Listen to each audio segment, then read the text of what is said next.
এই দুনিয়াতে আমরা সুস্থ সবল প্রাণবন্ত কিভাবে থাকতে পারবো, উইথ সুখ শান্তির একটা পরিবার কিভাবে গড়ে তুলতে পারবো, আমাদের মূল আলোচনাটা হচ্ছে এটা নিয়ে। আর সুন্নাহ ব্রেইন ফুডের মূল উদ্দেশ্য হচ্ছে এটা। আমাদের মূল কথা হচ্ছে আমরা ওষুধ ছাড়বো, সুন্নাহ ধরবো এবং সুস্থ দেহে আল্লাহর ইবাদত করব। কোরআনের আয়াত হচ্ছে যে হালাল এবং তৈয়ব খাবারের কথা বলা হয়েছে।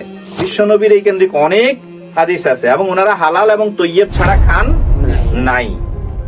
আজকে আমি যে খাবারটা খাচ্ছি বিসমিল্লাহ বলে, এটা কি আসলে হালাল? তৈয়ব, তৈয়বের বিপরীত শব্দ কি? খবিস।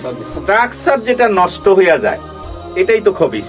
হালাল হয়তো আমরা অনেকে খাচ্ছি, কিন্তু তৈয়বের ব্যাপারে আমাদের সমাজে খুব একটা আলোচনা নাই।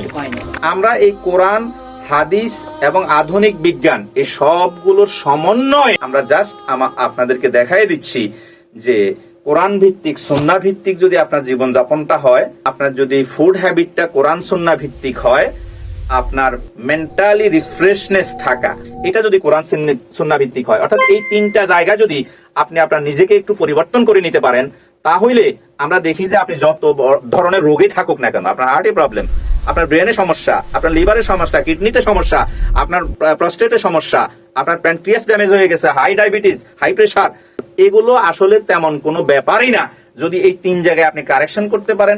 একটা সার্টেন টাইম কিছুদিন সেবা দেওয়ার পরে আমরা দেখছি যে হাই প্রেসার নাই, কোলেস্টেরল নাই, ডায়াবেটিস কন্ট্রোলে চলে আসছে, হার্টে ব্লক হয়ে গেছে 2টা 3টা 5টা, এগুলো আস্তে আস্তে কমে গেছে। এক পর্যায়ে হার্ট অপারেশনের কোনো দরকার হয় না।